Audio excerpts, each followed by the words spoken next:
Well, welcome everybody. This is my name is Sean Langwell. I'm the host of Dare to Be Great, Dare to Be You.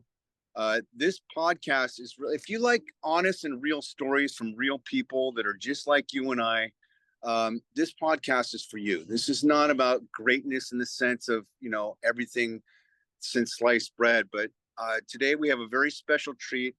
A friend and mentor of mine who's actually going to be our keynote speaker at the Sonoma County Writers Conference this Saturday by the name of Jeff Goins. And Jeff would definitely qualify as being great, even though he's probably humble enough to say, no, it's not necessarily true. But as a best-selling author of 5 books, including The Art of Work and Real Artists Don't Starve, his award-winning blog, Goins Writer, has been visited by tens of millions of people. And through his online courses and events, he's taught more than 20,000 writers since 2012. Jeff lives outside of Nashville with his family, where they spend most of their free time listening to records and making homemade pasta. And he and his wife are jumping on a plane and flying out to Sonoma County to speak at the Sonoma County Writers Conference this Saturday. And we are just so thrilled to have you come out, Jeff. Welcome. I'm honored to be a part of this with you, Sean, and I look forward to being in person soon. Us too. And I'm going to give this the title for this, but if you want to just kind of give a small taste of what it is in your own words about your keynote, and then also the workshop that you're going to be doing. The keynote is entitled "The Art of Being Interesting: How to Succeed as a Writer Without Selling Your Soul." So tell people a little bit about what that topic is and what you plan to talk about. Sure. So years ago, I was working on a book that was sort of about the life of Michelangelo, the artist. And in studying the life of Michelangelo, I realized that there was something in his life that was useful for every writer, every creative professional, every artist that I knew, and many of which I encountered living in Nashville. And uh, what was interesting about Michelangelo was he was the first very, very successful, like wildly successful artist. Before him, there really was no such thing as a wealthy artist. And Hmm. after him, there was. He literally changed the game for artists, particularly in the Renaissance, and made it possible for artists to accumulate massive amounts of wealth. And I just thought that was interesting. Uh, the way that he did that was by doing things differently from how all of his peers did things. And that included like not keeping a shop. A lot of artists were merchants. They had shops and they would just do commissions. They were blue collar workers. Somebody would come by the shop and say, "Hey, I want you to paint me this or sculpt me this." And they would. And he worked with popes, princes, kings, queens, the most elite members of society. And he did this very intentionally. And some of it was just kind of happened by luck, and a lot of it happened because he had this radical belief in himself that he was capable of doing something that nobody else had really done before. And so it was kind of this crazy, outlandish dream that paid off. It was a big bet on himself. And when I look at the work of writers and the world of writing, I see that a lot of people are trying to blend in. They're trying to do what other people have done before them. And there's some wisdom to that. But if you do what everybody else has done, you will get what everybody else has gotten. We've heard all that Mhm. before. And so this keynote, this idea is really just a challenge to every writer to consider the unique thing that you have to say to the world, and become not just interesting, but radically interesting. And interesting is not something subjective. Like you aren't interesting because you think you're interesting. You're interesting because other people find you interesting. And the best way to be interesting is to do something radically different from what your peers are doing and to do it very, very well and in such a way that other people want to talk about you. So in the keynote, I'll talk about how that Right. happens, and then in the workshop, we'll get into how you can actually do this in your writing. But the long and short of it is the safest thing for you to do is try to blend in, and the scariest, most profitable thing you can do is find a way to stand out.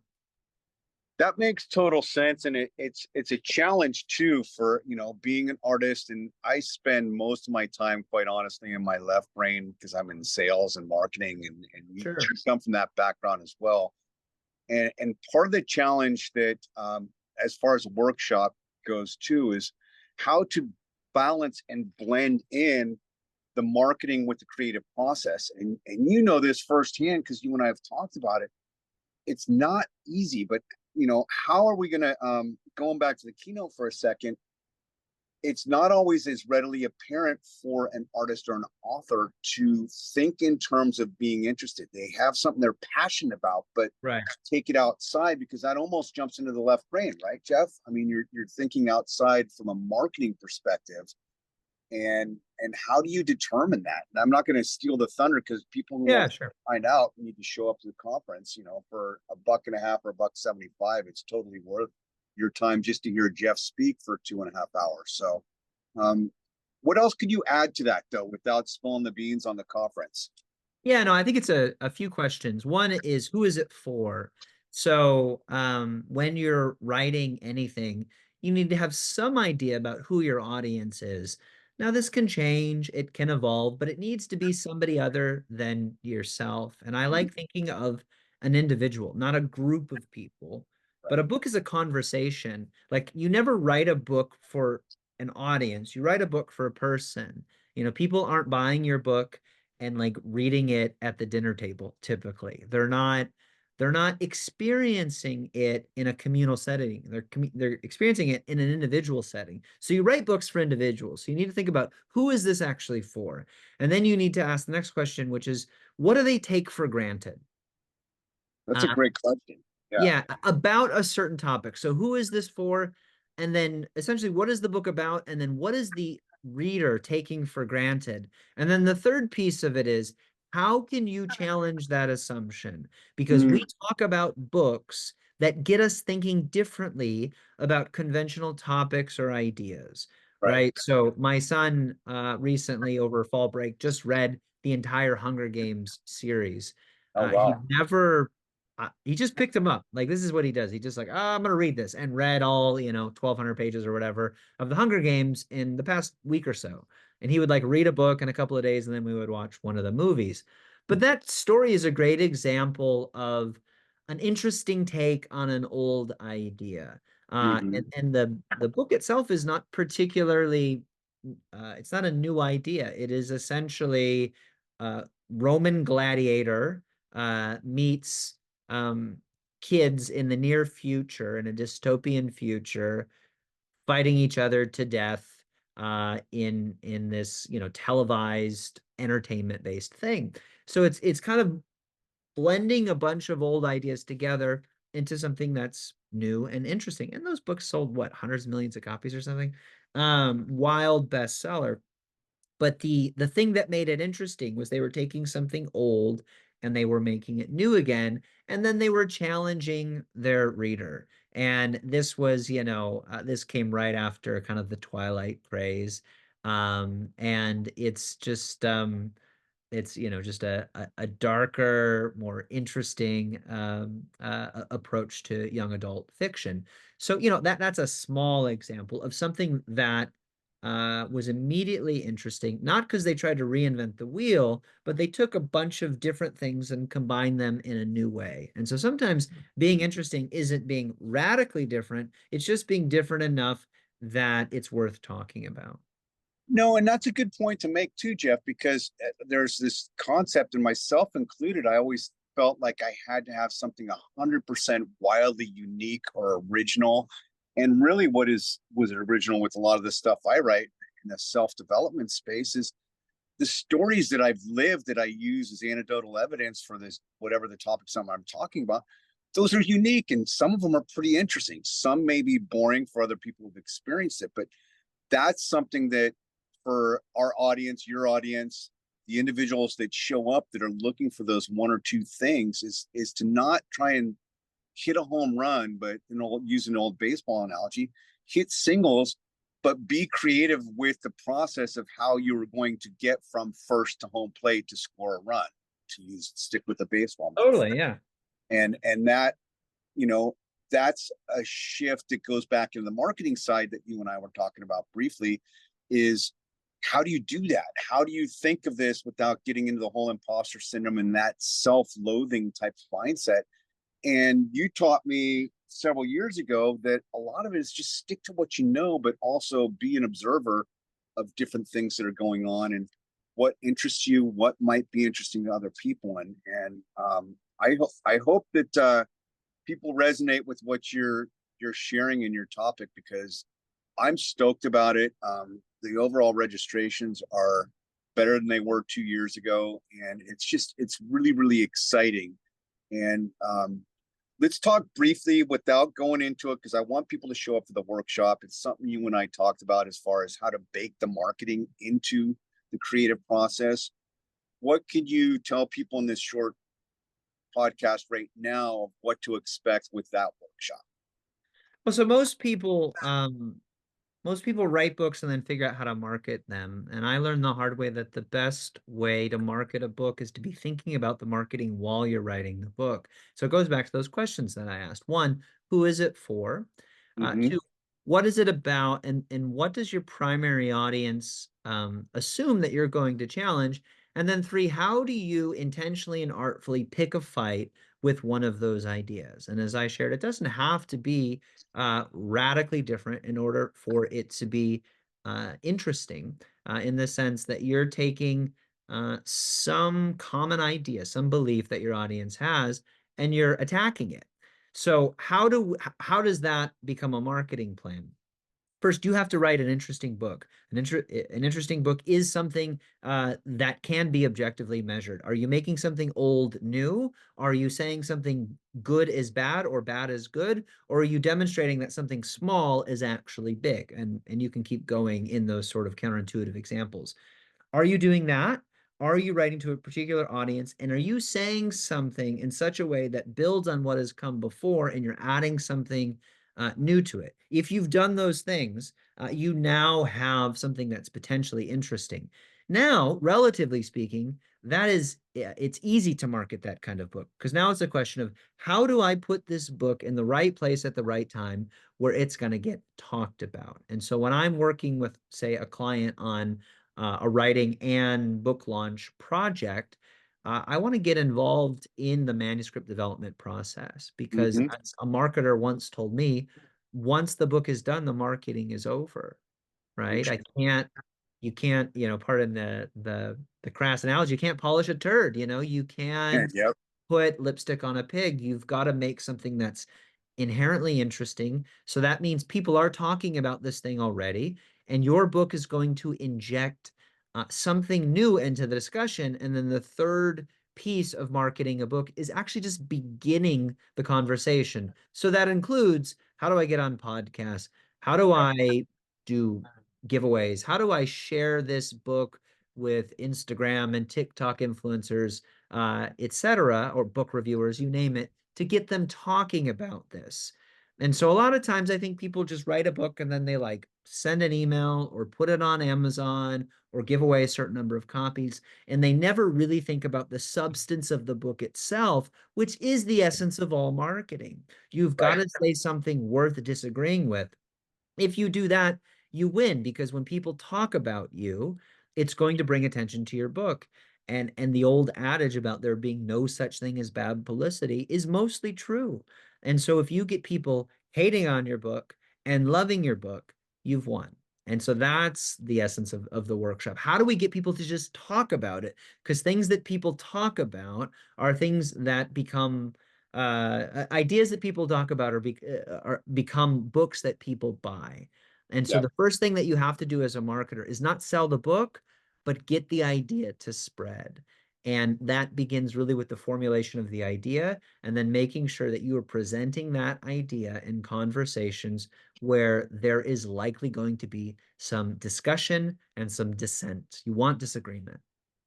And I'm glad you gave that distinction, because that's a shift. I think people are going to resonate and lean into this concept. For a lot of people, it's new and interesting, certainly, because a lot of people haven't done this. They're thinking in terms of strategy and how do I get more TikTok likes? How do I push it out on social media? All this other what I call bright, shiny object syndrome that is really a distraction rather than getting back to the core essence of what that unique big idea is and marketing it and getting, like you said, getting people to talk about it, because you and I both know that the best marketing of any kind of marketing in the world, that everything that people spend money towards is word of mouth. And if people aren't talking about it, it's not interesting and nobody's going to buy it. That's maybe to be Yeah. blunt, but that's the truth, right?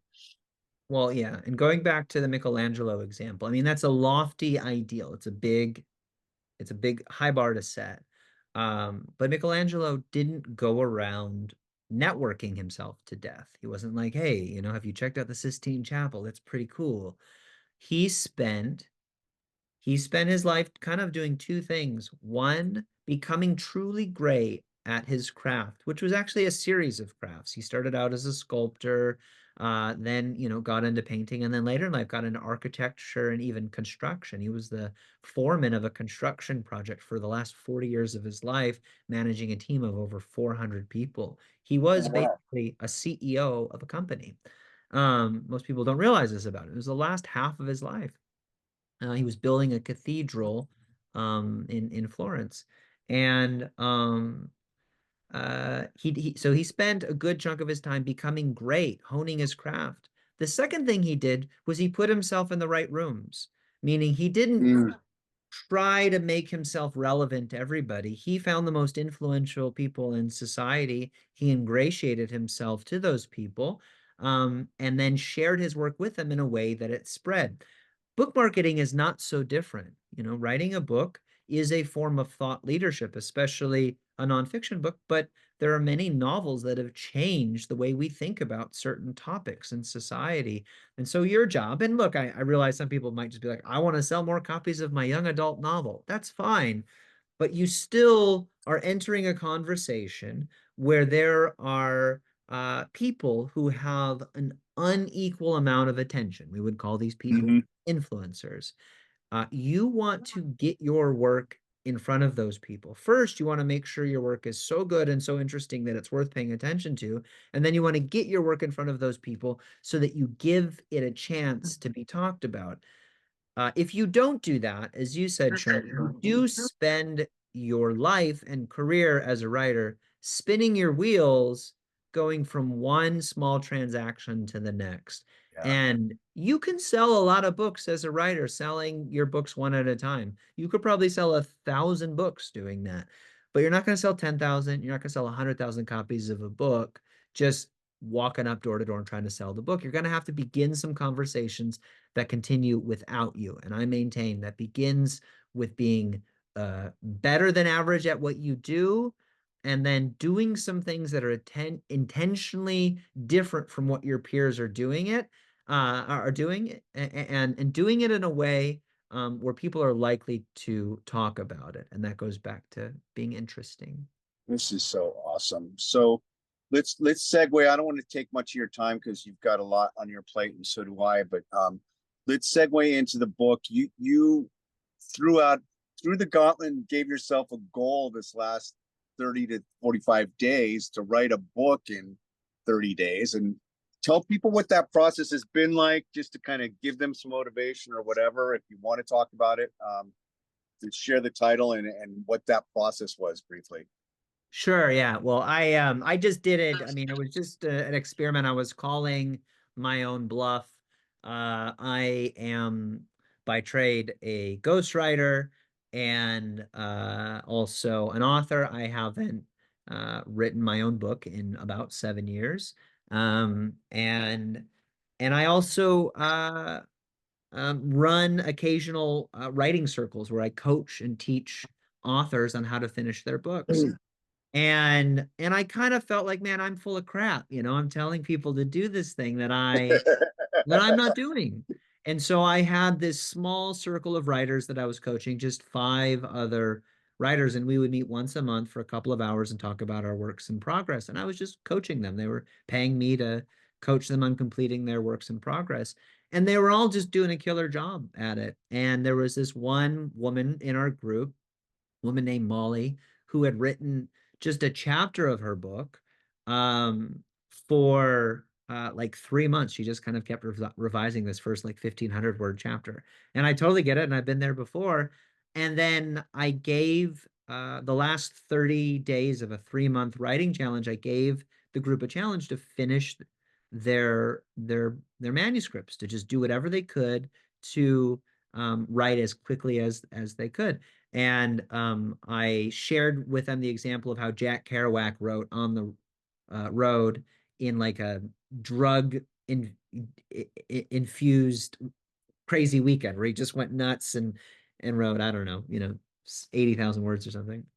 And one of the members in our group was like, well, take a bunch of drugs and, write a book in a weekend. I can do that, and they kind of went for it. Anyway, this one person in our group, Molly, basically wrote a whole rough draft in about 3 weeks, three Hmm. and a half weeks. She wrote something like 30, 40,000 words.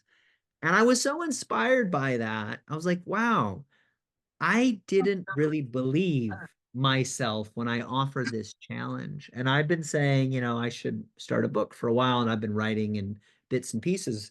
And so I offered myself a public challenge because I always do well with a little bit of accountability, and I knew people like you would ask me about it. And so I gave myself a 25-day challenge to write the first draft of my next book.